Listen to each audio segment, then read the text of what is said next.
Happy Thursday, y'all. Today we are making meatloaf. It is something of a tradition in my family. I grew up on it and it's something I'll always continue to make.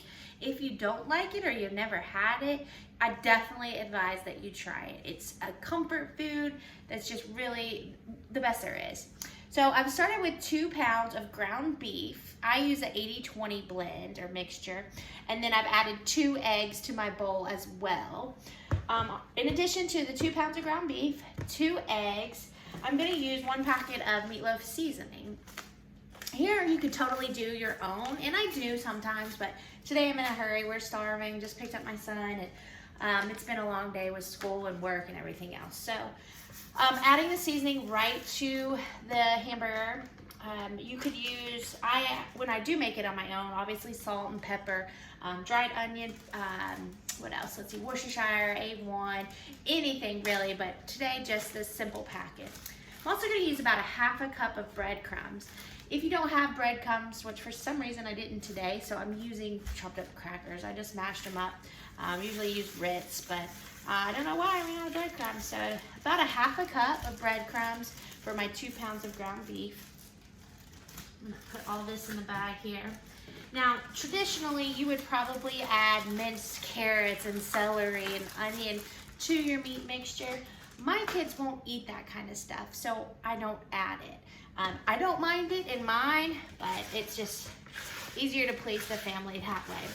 So now what I'm gonna do is actually take my hands and mix everything together to get it really good and incorporated. Now, you don't actually want to mix this all to pieces. Like, the less you can actually maneuver and touch on the ground beef, the better.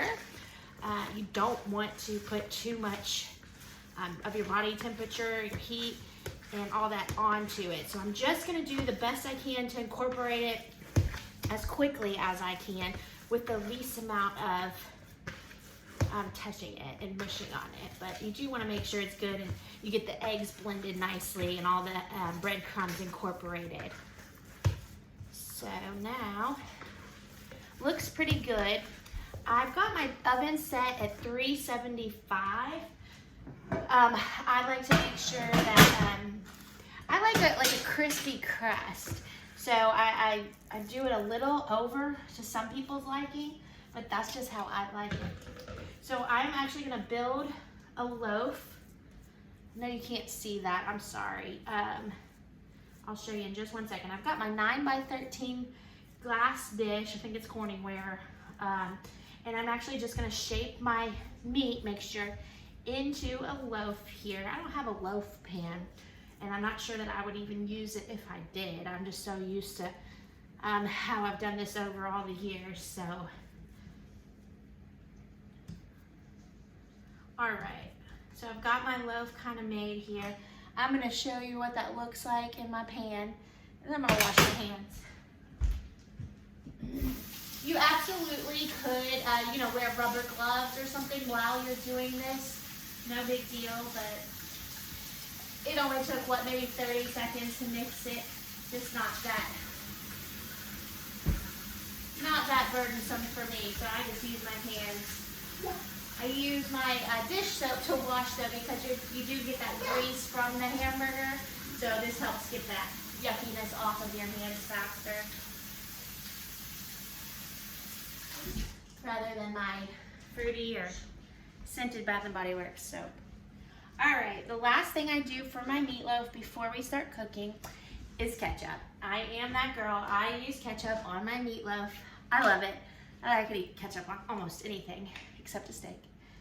So I'm just gonna pour that right on, however much you like.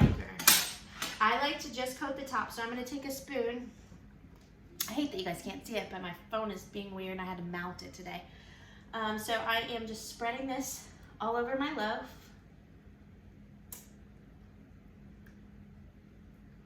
You see that? Okay. All right, so I am gonna bake this at 375 for 30 minutes, right in my oven. I'm gonna put it in. While that's cooking, I am gonna work on my sides. Today we're having good old faithful Bob Evans mashed potatoes and probably green beans or corn, carrots, whatever I can get the kids to agree on. So here, we'll be back in just a few minutes with the end result.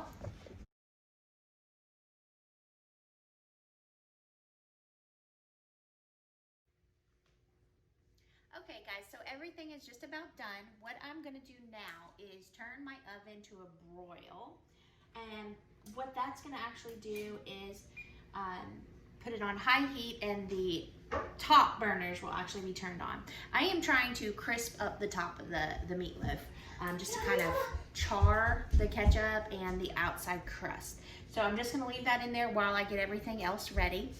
As you saw, I did my Bob Evans mashed potatoes, nothing spectacular or fancy. We got peas and a biscuit. So let's see here. I'm just gonna give these mashed potatoes a stir. No, you can't see that. I'm so sorry here. I'm actually gonna change that around once I get the meatloaf out of the oven. But here's our mashed potatoes. Got my peas down to a simmer now. I do add salt and a little butter to the canned peas just to give it a little extra flavor, because they can be pretty bland. I'm gonna turn all the burners off, check on my meatloaf to see how it's looking. I'm gonna leave it for just another minute or so that the top can actually crust over a little more. And there you have it, meatloaf, peas, and mashed potatoes.